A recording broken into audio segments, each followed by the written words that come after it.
श्री कृष्ण परमात्मा ने नमः। Shri 6th chapter of Srimad Bhagavad Gita. Shri Bhagavan Uvac. Shri Bhagavan said, "He who does his duty without expecting the fruit of action is a sannyasi, Sankhya yogi, and a yogi, both karma yogi. He is no sannyasi, recounter, who has merely and renounced the sacred fire. Even so, he is no yogi who has merely given up all activity. Arjun, you must know that they call sannyasa is no other than yoga, for none becomes a yogi who is not abandoned his sankalps, thoughts of world.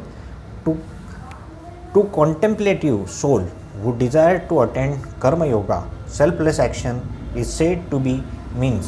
For the same man, when he is established in yoga, absence of sankalps through of the world is to be said by way of blessedness. When a man ceases to have any attachment for objects of sense, for actions, and has renounced sankalps, thoughts of worlds, he is said to have attained yoga.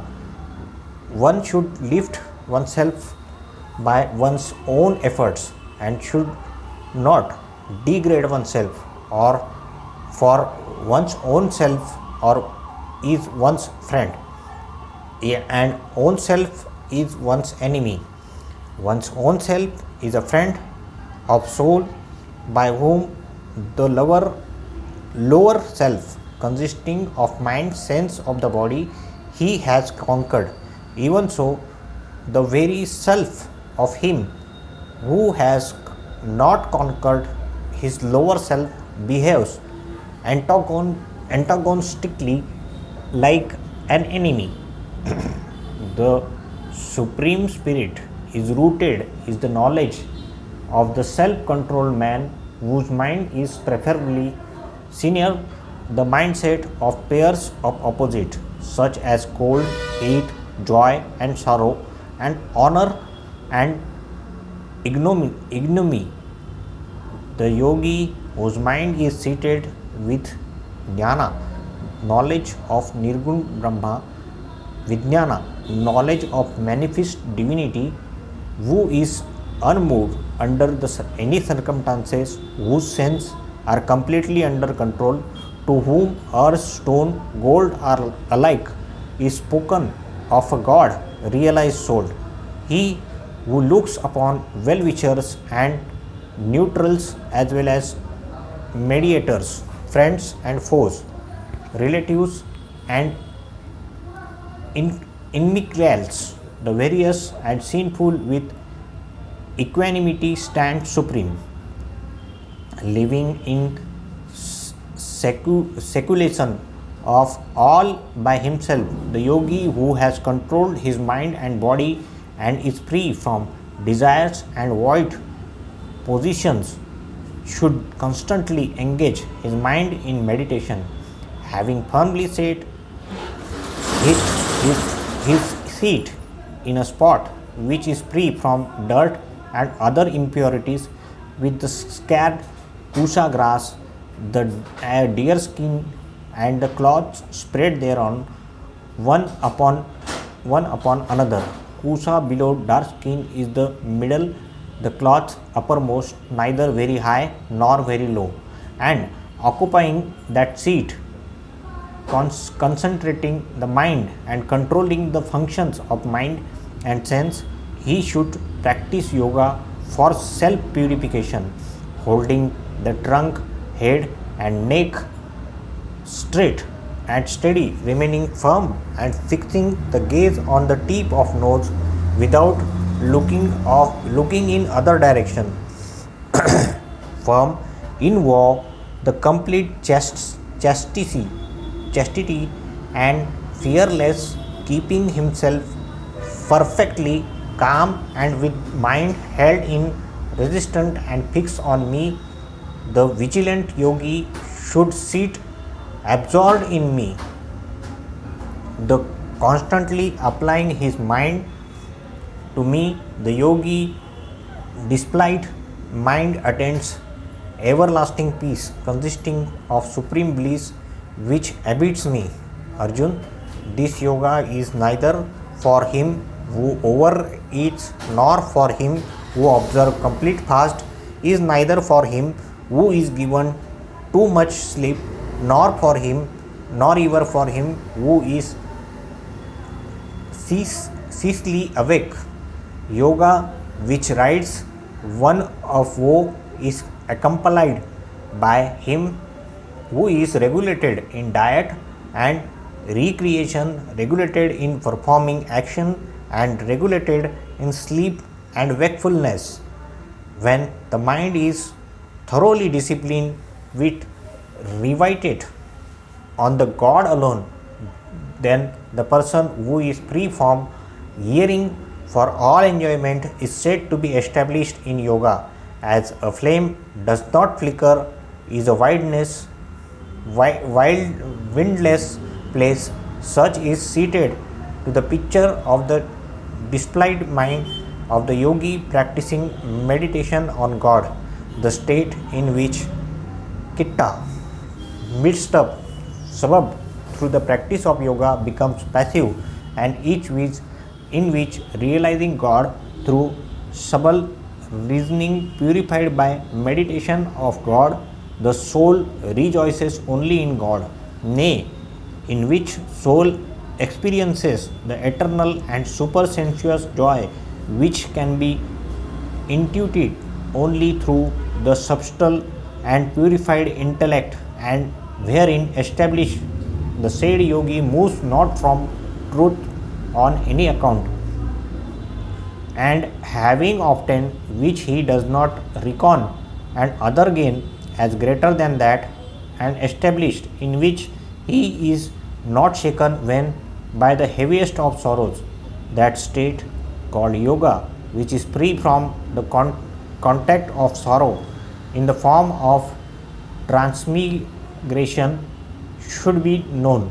Nay, the yoga should be resolutely practiced, which an unwearied mind, completely renouncing all desire arising from sankalps throughout the world, through thoughts of world, and fully restraining all senses from all side by mind, he should through gradual practice attain tranquility, and fixing the mind of God through reason controlled by steadfastness, and he should not think of anything else, drawing back restless fidgety and mind from all above objects after which it runs. He should repeatedly fix it on God, for to the yogi whose mind is preferably censored, who is seenless, who passion is subdued, and who is identified with Brahma, the embodiment of truth, knowledge, and bliss, supreme happiness comes as a matter of course. The seenless yogi, thus untying his self constantly with God, unentitling his self constantly with God, easily enjoys the eternal bliss of oneness with Brahma. The yogi who is united in identity with all preventing infinite consequences, whose vision is everywhere is even, behold the self existing in all being as assumed in the self. He who sees me, an universal self present in all beings and beings existing within me, he is lost to me, nor I ever lost to him. The yogi who is established in union with me and worship me as residing all beings as their very self, through engage in all forms of activities, dwells in me. Arjun, he who looks on all as one, on the agony of his own self, and looks upon the joy and sorrow of an equally. Such yogi is deemed to be a highest of all. Arjun said, Krishna, owing to a restless mind, I do not perceive the stability of this yoga in the form of equanimity which you should just spoken of. For Krishna, the mind is very unsteady, turbulent, transient, and powerful. Therefore, I consider it difficult to control as wind. Sri Bhagwan said, the mind is restless, no doubt, difficult to curb, Arjun, but it can be brought under control by repeated practice of meditation and the existence of disposition of son of Kunti. Yoga is difficult to achievement by one whose mind is not subdued by him. However, who has mind under control, he is ceaselessly striving. It can be easily attained through practice. Such is my conviction. Arjun said, Krishna, what becomes of aspirant who, though endowed with the faith, has not been able to subdue his passions, and whose mind is therefore diverted from yoga, and at the time of death, who thus fails into reach perfection in yoga, God realization? Krishna swayed from the path of leading to God realization, and without anything to stand upon, he has lost like scattered cloud, deprived of both God realization and heavenly enjoyment. Krishna, only you are capable to remove this doubt of mind completely, for none other than you can dispel this doubt. Shri Bhagwan said, Dear Arjun, there is no fall for him either here or hereafter. For, O my beloved, none who strives self-redemption, that is God realization, ever meets with evil destiny. Such a person who has strayed from yoga obtain the higher worlds, heaven, etc., to which men meritorious deeds alone are entitled, and having resided there is immeasurable years, takes birth of pious and prosperous parents, or if he possessed of dispassion, then and attending to those regions, he is born in a family of enlightened yogis. But such a birth in the world is very difficult to obtain. Arjun, he automatically regains in that birth spiritual insight of his previous birth, and throughout the strives harder than ever for perfection in the form of God realization.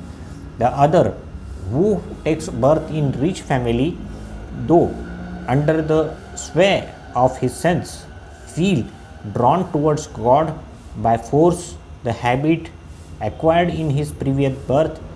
Nay, even the seeker enlightenment of yoga in the form of even-mindedness, transaction, the fruit of action performed with some interested motive as laid down in Vedas.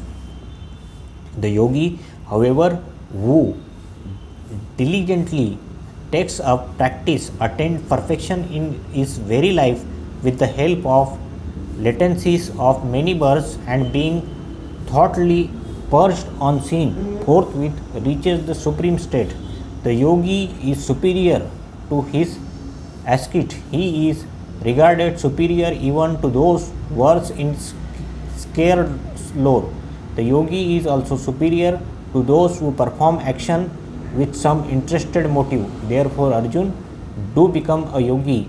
All yogis again, he would devotedly worship me with his mind focused on me is considered to be the best yogi. Thus, in the Upanishad sung by Lord, the science of Brahma, the scripture of yoga, the dialogue between Shri Krishna and Arjun, and 6th chapter entitled The Yoga of Self-Control. Shri Krishna Paramatmane Namaha. कृष्णं वन्दे जगद्गुरुं